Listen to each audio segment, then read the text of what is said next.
Hello friend, thanks for joining me for another video blog. I appreciate your presence, your time, your energy here. And I'm gonna answer a question today that somebody posted on Facebook. A good friend of mine posted this question about how to create more balance in her life.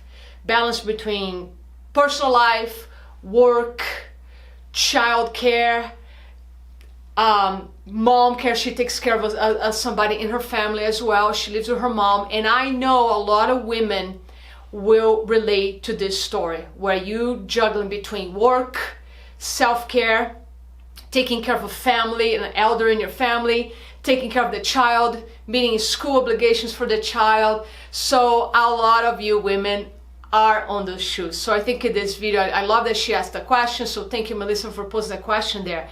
So first, before I go into this topic, let's define why it's so important to create balance. Because if we don't, you can become a victim of chronic stress.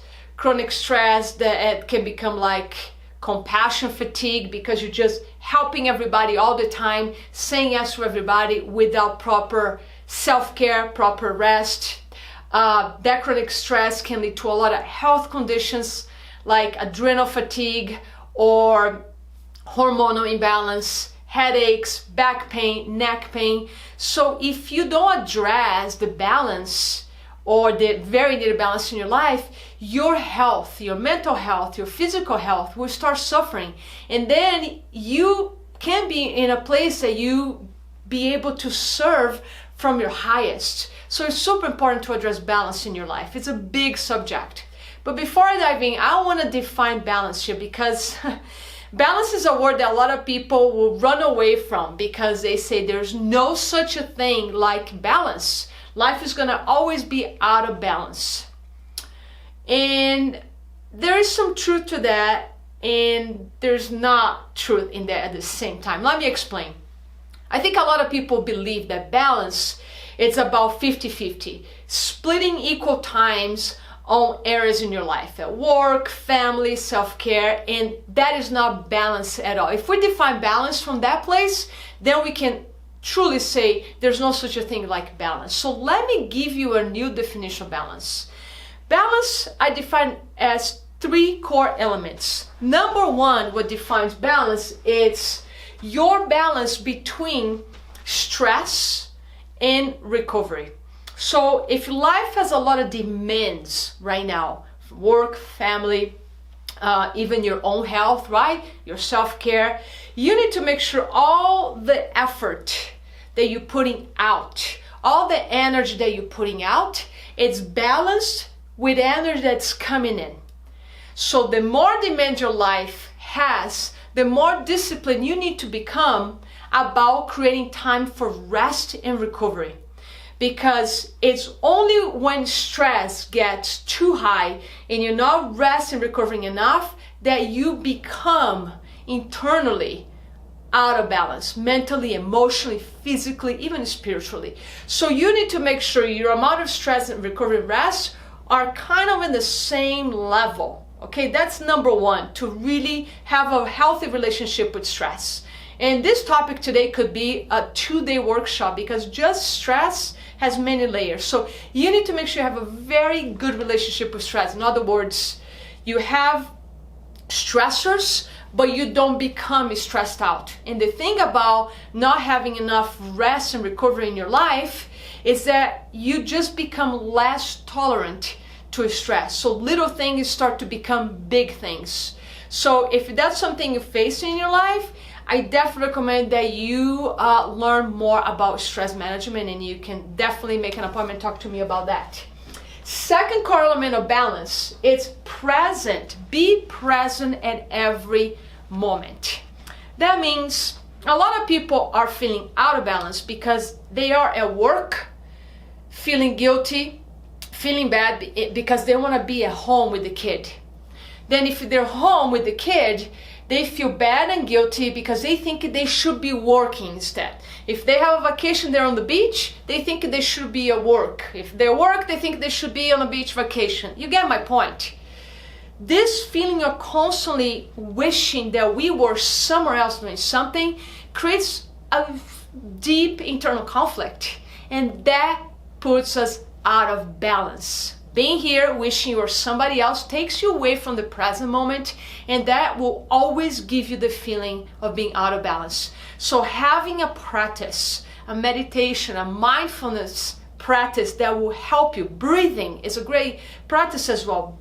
Deep breath every moment that you remember, to remind you to be present in the moment. So that's a big one. And the third core element of balance is to be connected with your why. Connect with your vision, your life's vision, your goals, your purpose. Maybe your purpose right now is just to be the best mom you can be. Your kid is your life, is your purpose now. Great.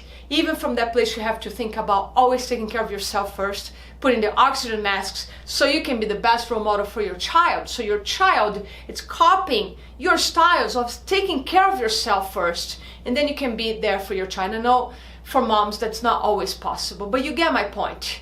The more energy, the healthier you are, the better role model you're going to be for your child, the more you can show up. So connect with your why. If your why is your career right now, you love what you do, you love your job, constantly connect with your, because the more connect with your why you are, the more present you can be. And when you connect with your why, you constantly connecting from this place of like elevated emotions. You feel joy, you feel inspired, you feel creative. And it's much easier to handle stress coming from that place of connection. Because when you connect with your purpose, connect with your why, the stressors are not going to affect you as much, because there's a purpose even for that stress. They're challenges, they help you to grow, to evolve. So if you're feeling out of balance because you may be suffering in this lack of connection, your why, so then I invite you to spend some time, connect with your purpose. And working with a therapist or a coach can be a great way to just reconnect with who you are, your why in this life. So those are the three core elements. Just to recap: balance between stress and recovery, being present every moment, and connect with your why. I know these are big topics. Again, this is like a 2-day workshop, and maybe I'll create something like that. But let me give you some palpable strategies, some things you can apply right away. Because again, those core elements of balance are some big things, but I wanted to make sure you understand here the meaning of balance, right? Because it requires a paradigm shift right now in terms of balance, because again, there's no such a thing like 50-50, right? So I create here 5 strategies for you to start using right away to help you to create some more balance, some internal balance in your life. And number 1, me time. I know it's hard, but if you're that person saying yes to everything and to everybody, you need to break the pattern. You need to do the hard thing. You need to claim your time every single day. Have some healthy rituals, some healthy routines that is just for you. It might be taking a bath every day, scheduling regular massages, going for a quiet walk outside, going to bed early, closing the door and having some me time. Have a getaway, a weekend vacation just for you or your girlfriend or friend, or maybe just go to a spa for the weekend. But you need to claim your me time, not just once a month or once every 6 months, every single day.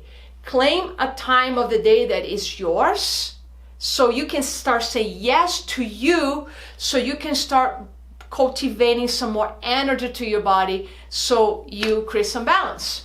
Number 2, say no. Say no to people, say no to distractions, say no to the news every day. Say no to scrolling on Facebook for 20 minutes. Say no to anybody who is draining your energy, and say no to any activity that is robbing your time and energy. So this requires you for you to be very aware, be in your body at every moment, so you start managing your energy, which is here too, but you start sensing what is taking my energy. Like if you're somebody who watches hours of news or mindless TV every day, ask yourself, is this serving me? Is this inspiring me? Is this giving me more energy? Great, keep doing. But if it's not, you might consider cutting down the activity. So start saying no. Number 3, delegate. Delegate, like have somebody deliver your grocery for you. Have a chef cooking some meals for you if you don't have a lot of time to cook. Ask for help. Pay for some services if you can. That can facilitate your work. Yeah, get a babysitter for your kid once in a while so you can have me time. It's okay. You don't have to be on duty all the time. Get a babysitter. Get a play date for your kid. But delegate. Have somebody to help you to take care of those obligations. You don't need to be the one doing everything all the time. That's not, I know you're trying to be a hero, but don't be a hero, because that will create compassion fatigue, burnout, just will deplete all your energy and you have nothing left for yourself or to give more to others. So delegate. Number 4, eliminate the bad habits that lower your energy. I kind of mentioned that a little bit, but you need to really become kind of the protector of your time, of your energy. The most precious resources we have, energy and time. So you have to become very, very protective with that. So eliminate any bad habits, from too much drinking or eating foods that don't serve you. Going to bed late, it's a bad habit. Again, scrolling on Facebook for, half an hour is a bad habit. So start noticing all these bad habits that are depleting your energy and are taking time that you can be focused more on your purpose, for example. And number 5, manage your energy and your time. That time is quote unquote, because there's no such a thing like managing time. We manage ourselves. And again, when you more connect with your why, with your vision, with your goals, you become much better at managing your time. So manage your energy, again, is to be super aware of all the things that are depleting your energy. And you might say, but Alex, I'm depleted all the time now. I don't even know anymore. So then I'm going to ask to start noticing things that elevate your energy. What are the activities that you do that elevate your emotional energy, that elevate your mental energy, that gets you excited, that gives you joy, that gives you pleasure, authentic joy? Do more of those things. Play more, relax more. So you have to be your own advocate, and again, really protect your time and your energy. And it goes back to say no. Say no to those things that are draining your energy. And again, if it's one of your purpose right now is to be a mom, is to be a caretaker for somebody else, those things take priority.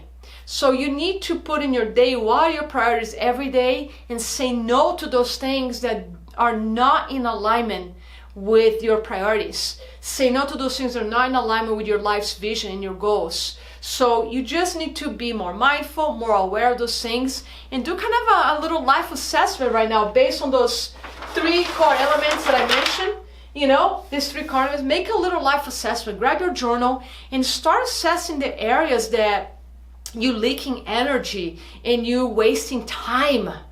And you start looking at your life more as a place of like, what can I do to elevate my energy, and what places do I need to invest more time, invest more money, so I can start feeling more balance.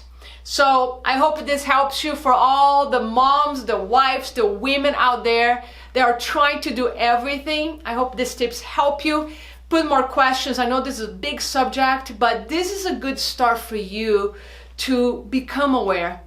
And from there, you might be able to create your own model of what balance means to you. Another thing I need to mention is that what balance is for you might not be for me. For me, balance used to be spending 3 hours on my bike when I was racing bikes. That was balance for me. Now the idea sounds horrible. Now for me, balance is sometimes working 10, 12 hours a day, because I'm connect with my why. That's balance for me. To just be in my office, reading a book, researching for 2, 3 hours, that's balance for me. So you need to define what balance is for you and design your day around that. Prioritize yourself. You matter, you're worthy, you're important. And the more energy you have, the more time you make for yourself, the more you can show up to others. When you feel good, life becomes a win and win and a win.